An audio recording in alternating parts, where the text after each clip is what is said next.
two men posing as HOA enforcers terrorized a quiet neighborhood, demanding money and issuing threats. Their arrogance made them believe no one would dare stand up to them until they targeted the wrong family. What they didn't know was that Jack's son, Michael, was a district attorney with a plan to expose every lie. But just wait until you hear the shocking twist that turned the tables and how justice in the end came out on top.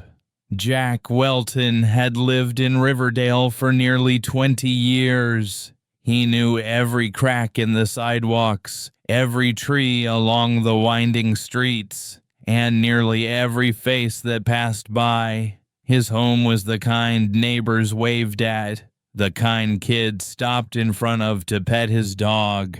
Nothing in this quiet suburb ever truly surprised him until that night. His son Michael had just moved back in for a short while. At 24, Michael was independent, confident, and rarely rattled. His own home was under renovation, so the arrangement was temporary, but Jack enjoyed the company. That Saturday evening was warm, the kind where the air seemed to hum softly, carrying the distant chirp of crickets. Michael stepped out onto the porch, phone in hand, to return a call. He was mid-sentence when a deep rumble approached. From around the corner, a black SUV rolled slowly toward the house, headlights cutting sharp angles into the driveway. It wasn't a police car, no decals, no light bar, just a glossy, tinted vehicle that came to a halt at the curb. Two men stepped out. They wore dark uniforms that looked official at first glance, but something was off. No badges, no name tags, no department insignia, just matching outfits and heavy belts. Their movements were brisk. Their eyes locked on Michael as they crossed the short distance to the porch. "You need to get off this property," the taller one said sharply, his voice low but edged with authority. "You're violating HOA rules." Michael blinked, lowering his phone. "This is my home," he said, keeping his voice even. The second man shook his head. "Not according to our records. We have the authority to remove violators." A slow, creeping unease slid into Michael's gut. His gaze flicked from their blank uniforms to the SUV, its engine still idling. He knew real officers never acted like this, never without proper identification.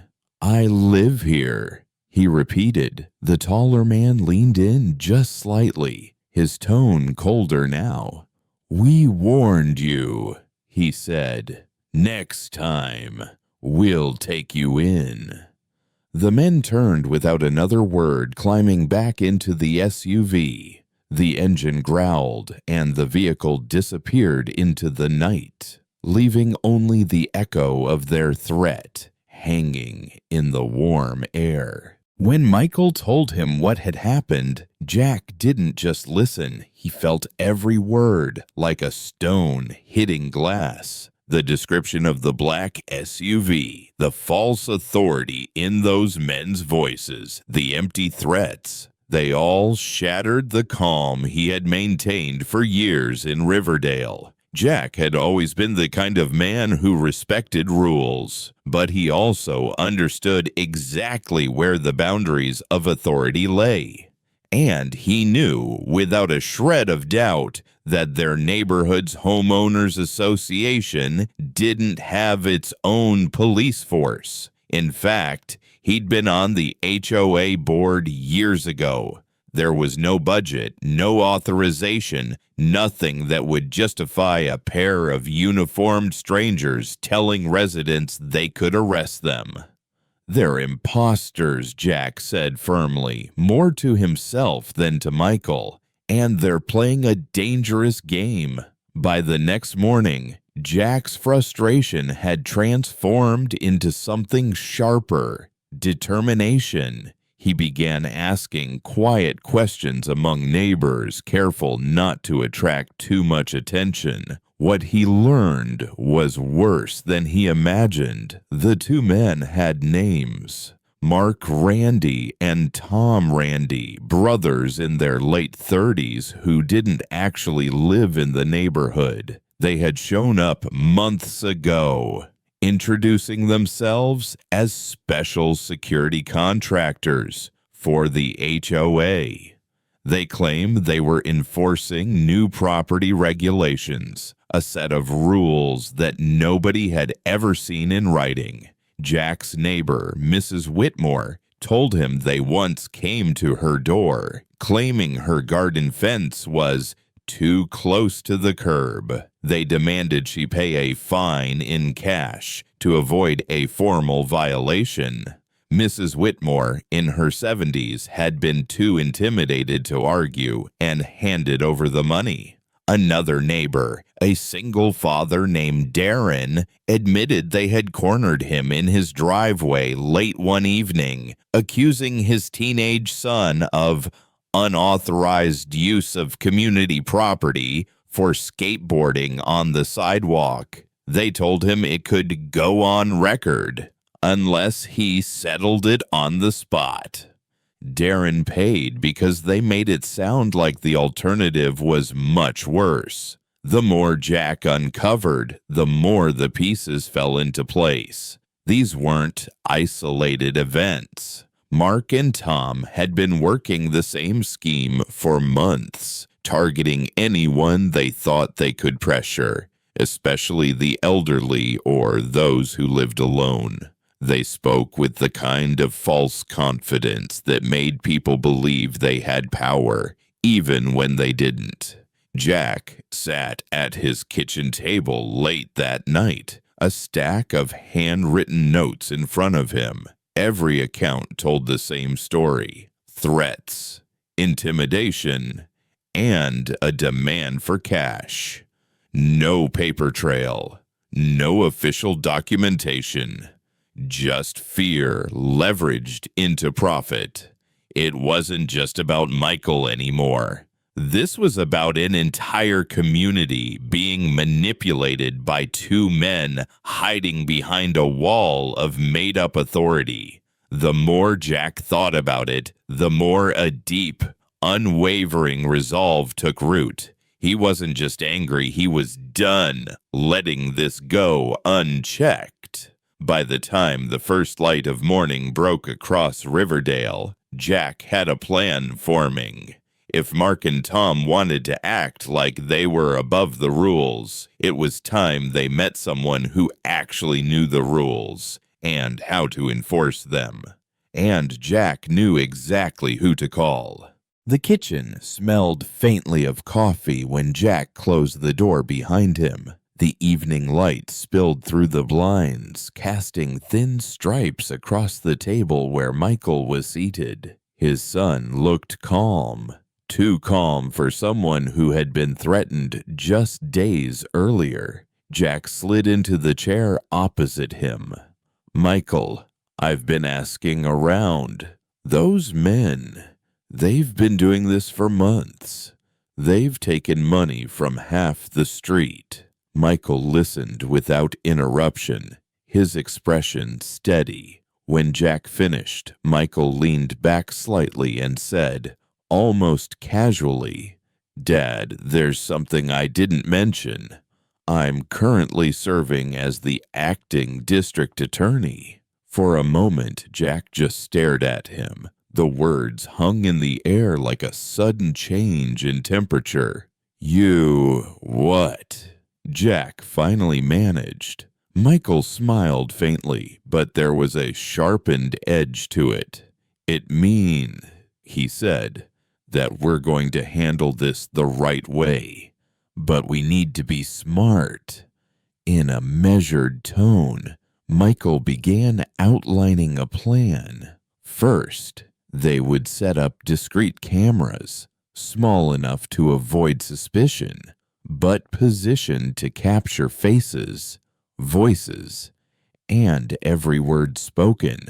Second, they would bait the imposters into acting exactly as they had before, but this time with an audience they didn't realize they had. Finally, Michael himself would play the role of a new resident who had just moved in and was unfamiliar with the rules. Jack listened, half impressed and half stunned. He had always known his son was meticulous, but there was something in Michael's voice now, calm, precise, and unwavering, that told Jack the Randy brothers were about to meet a very different kind of opponent. The next morning, the setup began. A few neighbors agreed to help, lending access to front yards and doorways for camera placement. Jack made sure everything blended with the surroundings. A flower pot here, a light fixture there. By midday, the traps were ready. 2 days later, the opportunity came. Mark and Tom were making their usual rounds in the black SUV. They spotted Michael standing by his driveway, holding a clipboard and pretending to review paperwork from a recent property purchase. It didn't take long for them to pounce. Mark approached first, his tone authoritative but laced with impatience. "You're parked too close to the sidewalk. That's a violation under HOA Section 12B. Fines due immediately. Cash only." Tom joined in, flipping through a folder stuffed with generic documents. "Also, your mailbox is non-compliant. We'll need another payment for that. If not, we have the right to seize property." Michael played his part perfectly. Hesitant, concerned, and just uncertain enough to make them believe he was easy prey. He pulled out an envelope of cash, counting it slowly as their words grew bolder. The cameras caught everything, every false citation, every made-up rule, every threat. When the last bill left Michael's hand, he straightened his posture. His voice shifted, no longer the unsure newcomer, but the precise, measured tone of authority.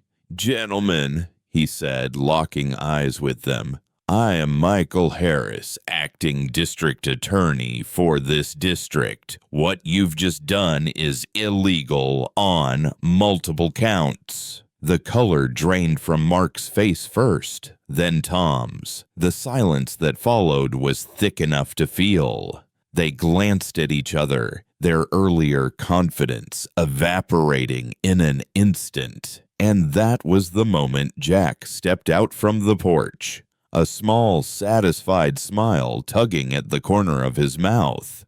The trap had worked. A week later, Riverdale was humming with a different kind of energy. It wasn't the tension that had settled over the neighborhood for months, but the low buzz of a story spreading faster than morning gossip. News vans had parked near the courthouse steps. Reporters spoke into microphones with animated expressions. Their words carried over the evening news. 2 men accused of posing as HOA enforcers have been arrested on multiple charges, including fraud, extortion, and intimidation. Inside the courtroom, Michael had stood at the prosecution table, his case airtight.